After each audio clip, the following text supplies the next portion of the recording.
गणेशाय नमः। ओम सकल गुरुवे नमो नमः। ओम स्थान्य देवी देवताभ्यो नमो नमः। ओम नव दुर्गायै नमो नमः। श्री जया स्तुति हिंदी अनुवाद। सिद्धि की इच्छा रखने वाले पुरुष जिनकी सेवा करते हैं तथा देवता जिन्हें सब ओर से घेरे रहते हैं, उन जया नाम वाली दुर्गा देवी का ध्यान करें। उनके श्री अंगों की आभा काले मेघ के समान श्याम है। वे अपने कटाक्षों से शत्रु समूह को भय प्रदान करती हैं। उनके मस्तक पर आबद्ध चंद्रमा की रेखा शोभा पाती है।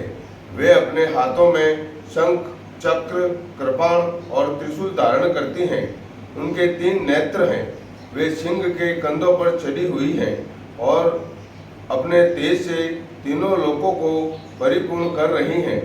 ऋषि कहते हैं, अत्यंत पराक्रमी दुरात्मा महिषासुर तथा उसकी दैत्य सेना के देवी के हाथ से मारे जाने पर इंद्र आदि देवता प्रणाम के लिए गर्दन तथा कंधे झुकाकर उन भगवती दुर्गा का उत्तम वचनों द्वारा स्तुति करने लगे। उस समय उनके सुंदर अंगों में अत्यंत हर्ष के कारण रोमांच हो आया था। देवता बोले, संपूर्ण देवताओं की शक्ति का समुदाय ही जिनका स्वरूप है तथा जिन देवी ने अपनी शक्ति से संपूर्ण जगत को व्याप्त कर रखा है, समस्त देवताओं और महर्षियों की पूजनीय उन जगदम्बा को हम भक्ति पूर्वक नमस्कार करते हैं। वे हम लोगों का कल्याण करें। जिनके अनुपम प्रभाव और बल का वर्णन करने में भगवान शेषनाग, ब्रह्मा जी तथा महादेव जी भी समर्थ नहीं हैं। वे भगवती चंडिका संपूर्ण जगत का पालन एवं अशुभ भय का नाश करने का विचार करें। जो पुण्यात्माओं के घरों में स्वयं ही लक्ष्मी रूप से, पापियों के यहाँ दरिद्रता रूप से, शुद्ध अंतःकरण वाले पुरुषों के हृदय में बुद्धि रूप से, सत्पुरुषों में श्रद्धा रूप से तथा कुलीन मनुष्यों में लज्जा रूप से निवास करती हैं, उन आप भगवती दुर्गा को हम नमस्कार करते हैं। देवी, आप संपूर्ण विश्व का पालन कीजिए। देवी, आपके इस अचिंत्य रूप का, असुरों का नाश करने वाले भारी पराक्रम का तथा समस्त देवताओं और दैत्यों के समक्ष युद्ध में प्रकट किए हुए आपके अद्भुत चरित्रों का हम किस प्रकार वर्णन करें। आप संपूर्ण जगत की उत्पत्ति में कारण हैं।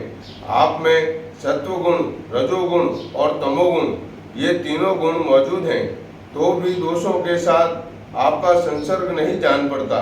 भगवान विष्णु और महादेव जी आदि देवता भी आपका पार नहीं पाते। आप ही सबका आश्रय हैं। यह समस्त जगत आपका अंशभूत है, क्योंकि आप सबकी आदिभूत अव्यक्तता परा प्रकृति हैं। देवी, संपूर्ण यज्ञों में जिसके उच्चारण से सब देवता तृप्ति लाभ करते हैं, वह स्वः आप ही हैं। इसके अतिरिक्त आप पितरों की भी तृप्ति का कारण हैं। अतएव सब लोग आपको स्वदा भी कहते हैं। देवी, जो मोक्ष की प्राप्ति का प्रधान है, साधन है, अचिंत्य महाव्रत स्वरूपा है, समस्त दोषों से रहित, जितेंद्रिय, तत्व को ही सार वस्तु मानने वाले तथा मोक्ष की अभिलाषा रखने वाले मुनिजन जिसका अभ्यास करते हैं, वह भगवती परा विद्या आप ही हैं। आप शब्द स्वरूपा हैं, अत्यंत निर्मल। ऋग्वेद, यजुर्वेद तथा उद्गीत के मनोहर पदों के पाठ से युक्त सामवेद का भी आधार आप ही हैं। आप देवी त्रयी, तीनों वेद और भगवती छहों ऐश्वर्य से युक्त हैं। इस विश्व की उत्पत्ति एवं पालन के लिए आप ही वार्ता, खेती एवं आजीविका के रूप में प्रकट हुई हैं। आप संपूर्ण जगत की घोर पीड़ा का नाश करने वाली हैं। देवी, जिससे समस्त शास्त्रों के सार का ज्ञान होता है, वह मेगा शक्ति आप ही हैं। दुर्गम भवसागर से पार उतारने वाली नौका रूप दुर्गा देवी भी आप ही हैं। आपकी कहीं भी आसक्ति नहीं है। कैटभ के शत्रु भगवान विष्णु के वक्ष स्थल में एकमात्र निवास करने वाली भगवती लक्ष्मी तथा भगवान चंद्रशेखर द्वारा सम्मानित गौरी देवी भी आप ही हैं। आपका मुख मंद मुस्कान से सुशोभित, निर्मल, पूर्ण चंद्रमा के बिंब का अनुकरण करने वाला और उत्तम सुवर्ण की मनोहर कांति से कमनीय है। तो भी उसे देखकर महिषासुर को क्रोध हुआ और सहसा उसने उस पर प्रहार कर दिया। यह बड़े आश्चर्य की बात है देवी। वही मुख जब क्रोध से युक्त होने पर उदयकाल के चंद्रमा की भांति लाल और तनी हुई भौहों के कारण विकराल हो उठा, तब उसे देखकर जो महिषासुर के प्राण तुरंत नहीं निकल गए, यह उससे भी बढ़कर आश्चर्य की बात है, क्योंकि क्रोध में भरे हुए यमराज को देखकर भला कौन जीवित रह सकता है। देवी आप प्रसन्न हो। परमात्मा स्वरूपा, आपके प्रसन्न होने पर जगत का अभ्युदय होता है और क्रोध में भर जाने पर आप तत्काल ही कितने कुलों का सर्वनाश कर डालती हैं। यह बात अभी अनुभव में आई है, क्योंकि महिषासुर की यह विशाल सेना क्षण भर में आपके कोप से नष्ट हो गई है। सदा अभ्युदय प्रदान करने वाली आप जिन पर प्रसन्न रहती हैं, वे ही देश में सम्मानित हैं। उन्हीं को ऐश्वर्य और यश की प्राप्ति होती है। उन्हीं का धर्म कभी शिथिल नहीं होता तथा वे ही अपने हष्टपुष्ट स्त्री पुत्र और वृद्धियों के साथ धन्य माने जाते हैं। देवी आपको ही, आपकी ही कृपा से पुण्यात्मा पुरुष प्रतिदिन अत्यंत श्रद्धा पूर्वक सदा सब प्रकार के धर्मानुकूल कर्म करता है और उसके प्रभाव से स्वर्ग लोक में जाता है। इसलिए आप तीनों लोकों में निश्चय ही मनोवांछित फल देने वाली हैं। माँ दुर्गे, आप स्मरण करने पर सब प्राणियों का भय हर लेती हैं और स्वस्थ पुरुषों द्वारा चिंतन करने पर उन्हें परम कल्याणमयी बुद्धि प्रदान करती हैं। दुख, दरिद्रता और भय हरने वाली देवी, आपके सिवा दूसरी कौन है, जिसका चित्त सबका उपकार करने के लिए सदा ही दयाद्र रहता है। वो देवी, इन राक्षसों के मारने से संसार को सुख मिले तथा ये राक्षस चिरकाल तक नरक में रहने के लिए भले ही पाप करते रहे हों, इस समय संग्राम में मृत्यु को प्राप्त होकर स्वर्ग लोक में जाएं। निश्चय ही यही सोचकर आप शत्रुओं का वध करती हैं। आप शत्रुओं पर शस्त्रों का प्रहार क्यों करती हैं? समस्त असुरों को दृष्टिपात मात्र से ही भस्म क्यों नहीं कर देती? इसमें एक रहस्य है। ये शत्रु भी हमारे शस्त्रों से पवित्र होकर उत्तम लोकों में जाएं। इस प्रकार उनके प्रति भी आपका विचार अत्यंत उत्तम रहता है।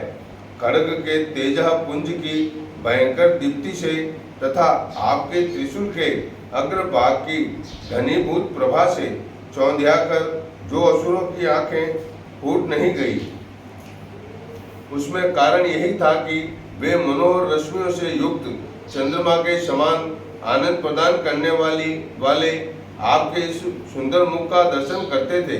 देवी, आपका शील दुराचारियों के बुरे बर्ताव को दूर करने वाला है। साथ ही यह रूप ऐसा है जो कभी चिंतन में भी नहीं आ सकता और जिसकी कभी दूसरों से तुलना भी नहीं की जा सकती, तथा आपका बल और पराक्रम तो उन दैत्यों का भी नाश करने वाला है जो कभी देवताओं के पराक्रम को भी नष्ट कर चुके थे। इस प्रकार आपने शत्रुओं पर भी अपनी दया ही प्रकट की है। वरदायिनी देवी, आपके इस पराक्रम की किसके साथ तुलना हो सकती है तथा शत्रुओं को भय देने वाला एवं अत्यंत मनोहर ऐसा रूप भी आपके सिवा और कहाँ है? हृदय में कृपा और युद्ध में निष्ठुरता, ये दोनों बातें तीनों लोकों के भीतर केवल आप में ही देखी गई हैं। मातः, आपने शत्रुओं का नाश करके इस समस्त त्रिलोकी की रक्षा की है। उन शत्रुओं को भी युद्ध भूमि में मारकर स्वर्ग लोक में पहुंचाया है तथा उन्मत्त दैत्यों से प्राप्त होने वाले हम लोगों के भय को भी दूर किया है। आपको हमारा नमस्कार है। देवी, आप शूल से हमारी रक्षा करें। अंबिके, आप खड्ग से भी हमारी रक्षा करें तथा घंटा की ध्वनि और धनुष की टंकार से भी हम लोगों की रक्षा करें। चंडिके, पूर्व पश्चिम और दक्षिण दिशा में आप हमारी रक्षा करें, तथा ईश्वरी अपने त्रिशूल को घुमाकर आप उत्तर दिशा में भी हमारी रक्षा करें। तीनों लोकों में आपके जो परम सुंदर एवं अत्यंत भयंकर स्वरूप विचरते रहते हैं, उनके द्वारा भी आप हमारी तथा इस भूलोक की रक्षा करें। अंबिके, आपके कर पल्लवों में शोभा पाने वाले खड्ग, शूल और गदा आदि जो जो अस्त्र हों, उन सब के द्वारा आप सब ओर से हम लोगों की रक्षा करें। ऋषि कहते हैं, इस प्रकार सब देवताओं ने जगन माता दुर्गा की स्तुति की और नंदन वन के दिव्य पुष्पों एवं गंध चंदन आदि के द्वारा उनका पूजन किया। फिर सबने मिलकर जब भक्ति पूर्वक दिव्य धूपों की सुगंध निवेदन की, तब देवी ने प्रसन्न वदन होकर प्रणाम करते हुए सब देवताओं से कहा। देवी बोली, देवताओं, तुम सब लोग मुझसे जिस वस्तु की अभिलाषा रखते हो उसे मांगो। देवताओं ने कहा, भगवती ने हमारी सब इच्छा पूर्ण कर दी, अब कुछ भी बाकी नहीं है, क्योंकि हमारा यह शत्रु महिषासुर मारा गया। महेश्वरी, इतने पर भी यदि आप हमें और वर देना चाहती हैं, तो हम जब जब आपका स्मरण करें, तब तब आप दर्शन देकर हम लोगों के महान संकट को दूर कर दिया करें, तथा प्रसन्नमुखी अंबिके, जो मनुष्य इन स्तोत्रों द्वारा आपकी स्तुति करे, उसे वित्त, समृद्धि और वैभव प्राप्ति के साथ ही उसकी धन और स्त्री आदि संपत्ति का विकास भी होता रहे। आप सदा हम पर प्रसन्न रहें।